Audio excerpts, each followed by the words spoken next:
আগামীকাল বাংলাদেশের নির্বাচন এবং দীর্ঘ বছর পর এই প্রথম আওয়ামী লীগ ছাড়া ভোট হচ্ছে। আওয়ামী লীগ ছাড়া বিএনপি 17 বছর পর দেশে ফিরেছেন খালেদা পুত্র, এবং তিনি এখন প্রধান মুখ বিএনপির, এবং তার সঙ্গে জামাতের লড়াই হচ্ছে। জামাতের সঙ্গে এনসিপি ঢুকেছে, অর্থাৎ ছাত্ররা ঢুকেছে, জেন জি ঢুকেছে। আমার সঙ্গে এই মুহূর্তে রয়েছেন আমার বাংলাদেশ থেকে আমার সহকর্মী CNN নিউজ 18-এর সিনিয়র এডিটর পল্লবী ঘোষ, এবং আমার সঙ্গে আছেন আমার আরেক সহকর্মী অতন। আসলে অনেকগুলো বিষয়ে দেখার আছে এখানে। যে প্রথম হচ্ছে পল্লবী, ভারত বিদ্বেষ। আমরা গত 2 বছর ধরে দেখেছি কিভাবে ভারত বিদ্বেষ দেখানো হয়েছে, কিভাবে ভারত বিদ্বেষী প্রচার হয়েছে। কলকাতা দখল করে নেব, আগরতলা দখল করে নেব, পরমাণু বোমা হামলা চালাবো, এই ধরনের হুমকি হুঁশিয়ারি একেবারে সাধারণ মানুষের মধ্যে থেকে আমরা দেখেছি। মোহাম্মদ ইউনূসের দিকে আঙুল তোলা হয়েছে প্রচুরবার, যে মোহাম্মদ ইউনূস কেন এগুলোকে ঠেকাচ্ছেন না। আমরা দ্বিতীয় পয়েন্ট হচ্ছে হিন্দু নিধন, সংখ্যালঘু খুন পর হয়ে এসেছে, ভারতও উদ্বেগ প্রকাশ করেছে এই নিয়ে। তৃতীয় হচ্ছে ভারত বাংলাদেশ সম্পর্ক।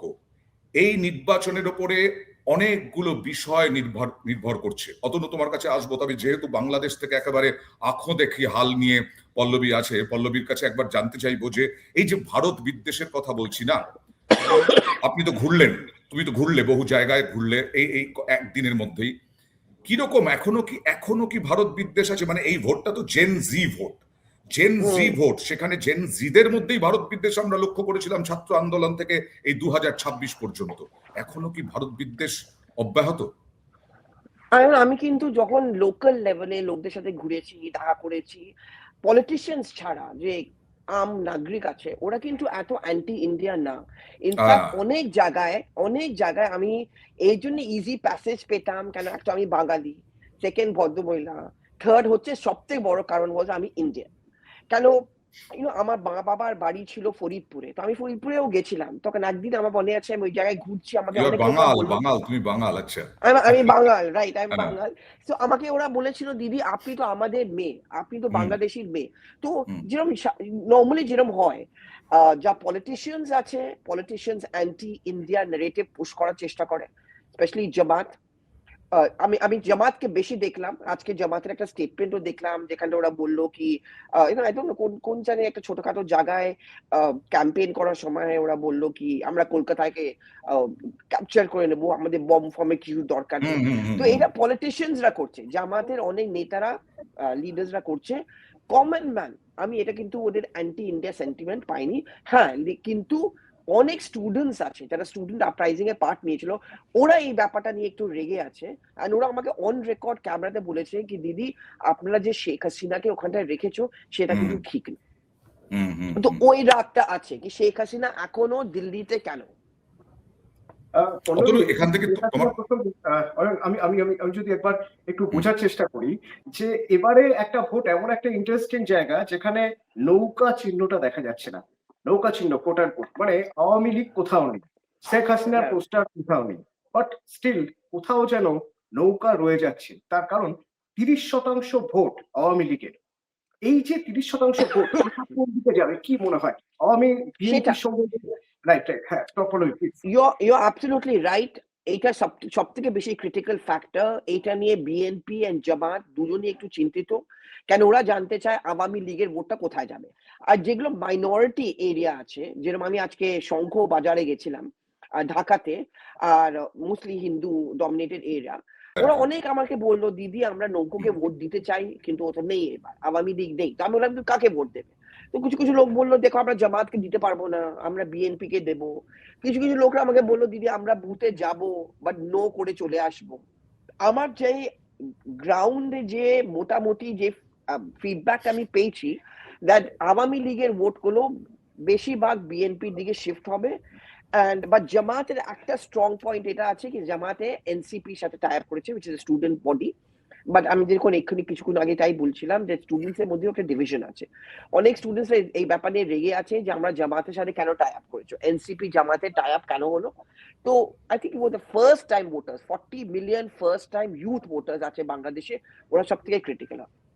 অতনু, এখান থেকে একটা প্রশ্ন যে যদি এরকম জেনজি অধিকাংশেরও বেশি ভোটার, তাহলে তো তারা হাসিনাকে নিয়ে প্রচন্ড ক্ষুব্ধ, আর হাসিনা ভারতের আশ্রয়ই রয়েছে। সুতরাং ভারত বিদ্বেষ এই নির্বাচনের মাধ্যমে যে মুছে যাবে এটা তো হতে পারে না। যেহেতু আমি বলছি 2 বছরের টানা ভারত বিদ্বেষ, 2 বছরের টানা বিক্ষোভ, সেখান থেকে উঠে যাবে না, এটা উঠে যাওয়ার কোনো জায়গাই নেই। হয়তো কমবে বা হয়তো একই রকম থাকবে বা হয়তো বাড়বে।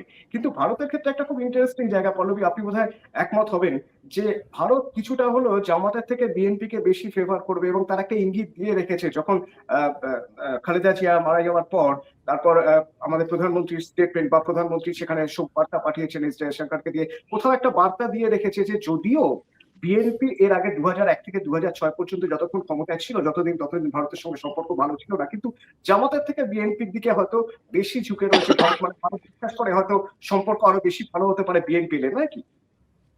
অ্যাবসলিউটলি, একদম ঠিক বলছেন। বিএনপির সাথে ভারত বিজনেস করতে পারবে, জামাতের সাথে একটু মুশকিল আছে। জামাতের কানেকশন খালি বাংলাদেশ না, জামাতে ইসলামী পাকিস্তান আউটফিট, এইসব নিয়ে একটু ইন্ডিয়াকে ভীষণ একটু ভয় আছে। আর আজকে একটা লাঞ্চ না, গতকাল একটা লাঞ্চ দিয়েছিল ইউনিস অ্যাডমিনিস্ট্রেশন, যেখানে পাকিস্তানের জার্নালিস্টকে ডাকা হয়েছিল, পাকিস্তান থেকে ইলেকশন অবজার্ভার্স কেও ডাকা হয়েছিল, আর এটা ইউনিস অ্যাডমিনিস্ট্রেশনের খরচায় এই লাঞ্চটা করা হলো। আজকে জামাতরা ফরেন জার্নালিস্টকে ডাকলো লাঞ্চের জন্য। তো জামাতও চেষ্টা করছে কি এই ইমেজটা ভাঙার চেষ্টা করছে কি আমরা র্যাডিক্যাল, আমরা অ্যান্টি উইমেন, আমরা শারিয়াকে আনার চেষ্টা করব। বাট ভারতের জন্য, আর আমার মনে হয় এস জয়শঙ্কর পাঠানোর পেছনে এটা খুব স্ট্রং মেসেজ ছিল যে আমরা যদি বিজনেস করতে চাই, আমরা বিএনপির সাথে বিজনেস করতে চাই। আরেকটা বিষয় পল্লবী, সেটা হচ্ছে জেন জি, তারা তারা তারা এখন জামাতের সঙ্গে, যেহেতু এনসিপি জামাতের সঙ্গে জোট গড়েছে, বিএনপি নেতা তারেক রহমান 17 বছর পর এসে কতটা প্রভাব বিস্তার করতে পারবেন, নাকি জামাত আবার নতুন করে অক্সিজেন পেয়ে এনসিপির সঙ্গে জোট গড়ে 1991 সালে এরকম হয়েছিল যে 1991 সালের মতো ঘটনা ঘটবে না তো? একটা সাক্ষাৎকারে দেখছিলাম সবাই তখন বলছিল আওয়ামী লীগ জিতে যাচ্ছে, এবং বাংলাদেশের মানুষটাও সেটা মেনে নিয়েছিলেন। তারপরে দেখা গেল না, বিএনপি নির্বাচনে জিতে গেল। এরকমটা হবে না তো? আওয়ামী লীগ তো নেই, জামাত কিছু কিছু বিএনপির সঙ্গে জামাতের কথা বলছি আর কি। জামাত ইন সাম এরিয়াস পকেটসে একটু স্ট্রং, কিন্তু আমার মনে হয় 300 সিটস এর মধ্যে জামাত কি 151 দরকার এদের সরকার বানানোর জন্য। আমি I am not so sure কি 151 সিটস ওরা আনতে পারবে। তারিক রহমান জিয়া, যেটা ওকে ডাকা হয়, I think sympathy factor use করার চেষ্টা করছে। আর আই ওয়াজ ভেরি সারপ্রাইজ, পুরো ঢাকাতে, আর আমি যে কালকে মান সিং গেলাম, নর্থ সিংহে গেলাম, সব জায়গায় সব থেকে বেশি পোস্টার্স হচ্ছে বিএনপি। এত পয়সা খরচা করেছে, ওদের কাছে অর্গানাইজেশন এত এত স্ট্রং, তো ওটা একটা ওদের একটা হেড স্টার্ট দেয়।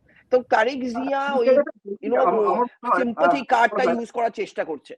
হ্যাঁ পল্লবী, আমার মনে হয় যেহেতু বিএনপি এর আগে ক্ষমতায় থেকেছে এবং বিএনপির একেবারে বুথ স্তরে পেনিট্রেট করার ক্ষমতা রয়েছে, ওদের সংগঠন এতটাই মজবুত, এটা কি কোথাও একটা অ্যাডভান্টেজ হয়ে যাচ্ছে বিএনপির জন্য?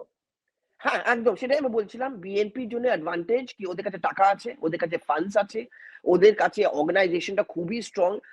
জায়গায় জায়গায় আমি ভলেন্টিয়ার্স কে দেখলাম। জামাত ডিপেন্ড করছে ঢাকা এইসব শহরে জেনজির উপরে, বা জেনজিও তো ডিভাইডেড।